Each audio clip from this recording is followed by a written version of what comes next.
Mariborska sekcija gorskih reševalcev je letos v zimskem času na območju Mariborskega Pohorja in na Kopah posredovala skoraj 350-krat. Čeprav pa se planinska sezona šele dobro začenja, so morali pred 2 dnevoma že prvič posredovati. V tem primeru je zgleda tisti, ki je hodil pešec, nerodno stopil na strmem kolovozni poti in zdrsnil, padel in si zlomil golen. Letos je v gorah življenje izgubilo že 13 planincev, kar je skoraj 2-krat več kot v istem času lani.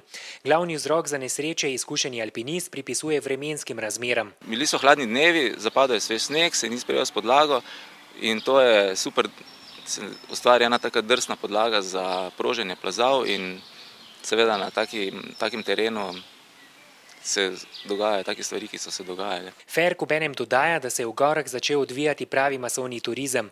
Ker imajo neizkušeni planinci premalo znanja, si zastavljajo prevelike cilje.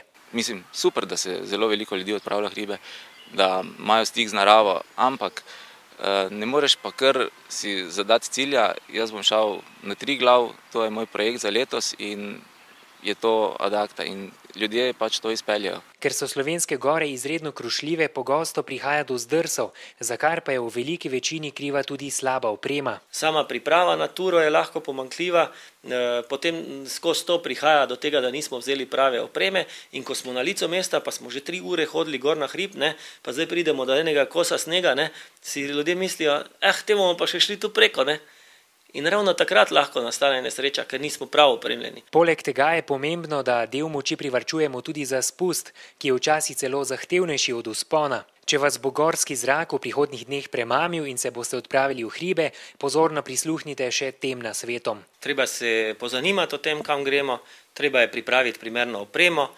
Vsekakor pa glede na visoke temperature, pa veliko osončenost bi opozoril na to, da se treba pred soncem zaščititi.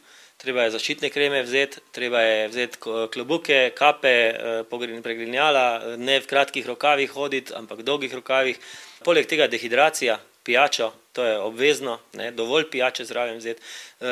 Zaščitno opremo, obleko. Lahko pričakujemo v popoldanskem času nevihte z strelo in grmenjem in v gorah smo izpostavljeni in zato je treba to upoštevati, ne samo pri gibanju samem, iti zgoraj na turo pa se tudi hitro vrniti, ampak tudi pri opremi. To se pravi, lahko nas doleti, da bo tam temperatura okrog 0, ko bo prišlo do nevihte in zna tudi sneg padati.